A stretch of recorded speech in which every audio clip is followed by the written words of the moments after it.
Hola, hoy vamos a hablar sobre operaciones entre vectores. Comencemos con este ejemplo. Tengo tres puntos, el punto 0, el punto B y el punto A. Quisiera desplazarme entre estos puntos. Utilizo vectores. Voy de 0 hasta B, vector B. Desde B hasta A, vector A. Pero ¿qué pasa si quisiera un camino más directo? Es decir, voy desde 0 hasta A. Utilizaré el vector R. ¿Qué relación existe entre estos vectores? R es igual a A más B. ¿Qué significa esto? Que si yo tomo el desplazamiento de B y se lo agrego a A, voy a ir desde 0 hasta A. Y esto es equivalente al desplazamiento R, es decir, voy de 0 hasta A. Ahora podemos utilizar representaciones gráficas con estos vectores. Por ejemplo, utilizo estos vectores como lados de un paralelogramo y la diagonal principal va a representar la longitud de este vector suma. Y la otra diagonal justamente va a ser la diferencia entre estos vectores. Ahora, sabemos que los vectores tienen una cierta dirección. Si representamos el vector diferencia utilizando esta dirección, vemos que la flecha indica hacia el vector A tiene un signo positivo y el vector diferencia sale del vector B, el vector B tiene un signo negativo. ¿Okay? Pero eso es solamente representación gráfica, puede ser útil para algunos problemas, pero necesitamos un método más general y esto se consigue utilizando la operación entre componentes. ¿Qué necesito para esto? Tengo el vector A y el vector B, pero además necesito un sistema de referencia para representar las respectivas componentes de estos vectores. Si quiero sumar los vectores, únicamente voy a sumar las componentes en el eje X, por ejemplo, la componente A en el eje, la componente X del vector A, la componente X del vector B, y por otro lado, la suma en el eje Y de cada una de estas componentes. Veamos un ejemplo. Me dicen que tengo dos vectores. Voy a representar esos vectores.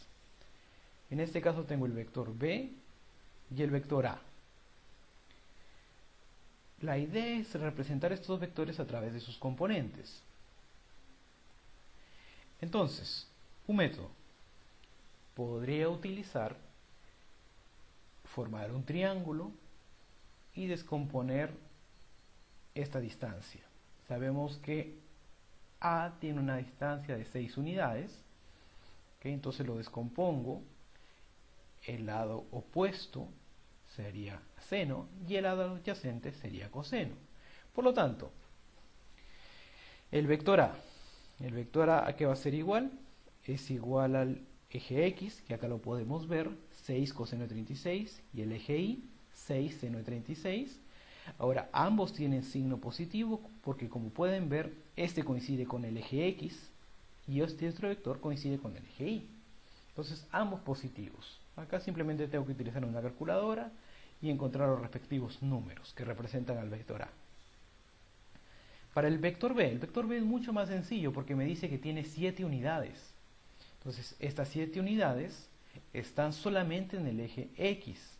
Lo único que tengo que tener en cuenta que como tiene signo contrario al eje X, va a aparecer un signo negativo. Entonces ya tengo las componentes de A y B.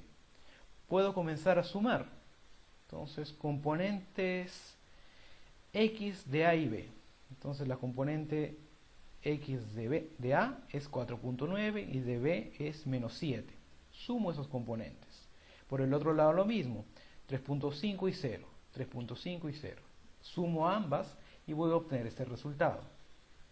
Ahora la diferencia es lo mismo, simplemente al B le agrego un signo negativo, entonces esto cambia de signo. Veamos, 4.9 menos el menos 7 de B en el eje X, 3.5 menos 0, pues como el 0 no va a cambiar en nada, nos da ese resultado. Ahora representemos gráficamente la suma y la diferencia.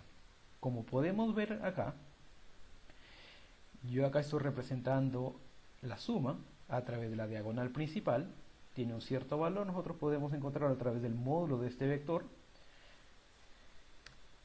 Y para la diferencia, ahí podemos observar que el módulo de la diferencia va a ser mucho mayor que el módulo de la suma. Y esa es una propiedad interesante que no ocurre en los números naturales y que puede aparecer en los vectores. La suma, el módulo de la suma es menor que el módulo de la resta. ¿Sí? Algo, como les repito, que no aparece en los números naturales. Ahora veamos otro ejemplo. Tengo tres vectores y me piden encontrar la fuerza resultante. Entonces, ¿qué voy a hacer? Voy a trabajar con esos vectores y voy a representarlo a través de triángulos. Entonces, ¿qué es este vector F1? Este vector F1, ahí lo podemos ver, que es representado a través de este triángulo de 45 grados. El lado opuesto sería 60 seno de 45 grados y el lado adyacente 60 coseno de 45 grados. Por lo tanto, el F1 ¿a cuánto va a ser? Fíjense que acá aparece un signo negativo. ¿Por qué apareció el signo negativo? Porque el eje X se opone a este vector. ¿Okay? Recuerden que al descomponer esta fuerza F1, las componentes tienen que seguir la misma dirección. Este vector va hacia arriba y hacia la izquierda, las componentes van hacia la izquierda y hacia arriba también. Entonces, como pueden ver, esto es signo negativo también.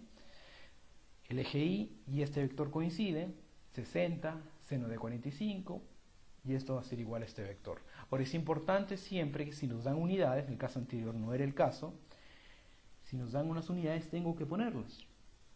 ¿Okay? Para el F2, nuevamente formo un triángulo aprovechando el ángulo que me están dando acá. Entonces formo otro triangulito y veo, lado adyacente sería coseno, lado opuesto sería seno, con el respectivo tamaño de este vector, que en este caso es 70. Lo que sí tengo que cuidar nuevamente son los signos. Se opone al eje Y, negativo, se opone al eje X, negativo también. Utilizamos nuestras calculadoras y vamos a encontrar cuánto es este valor. Por último, el F3. El F3 sería justamente este vector que está acá solo, que coincide con el eje Y. No tiene nada en el eje X, solamente tiene componente en el eje Y. Por lo tanto, automáticamente es su módulo, que sería 50, pero sin olvidarnos el signo negativo, porque se opone al eje Y. ¿Cuál es lo siguiente? Únicamente sumar todas las componentes. Acá podemos ver que sería menos 42.4, menos 60.6, más 0. Todas las componentes del eje X y las componentes del Y, 42.4, menos 35, menos 50, todo esto suma este valor. Entonces, esa sería la fuerza resultante en este caso. ¿Okay? Eso sería todo por el día de hoy. Muchísimas gracias.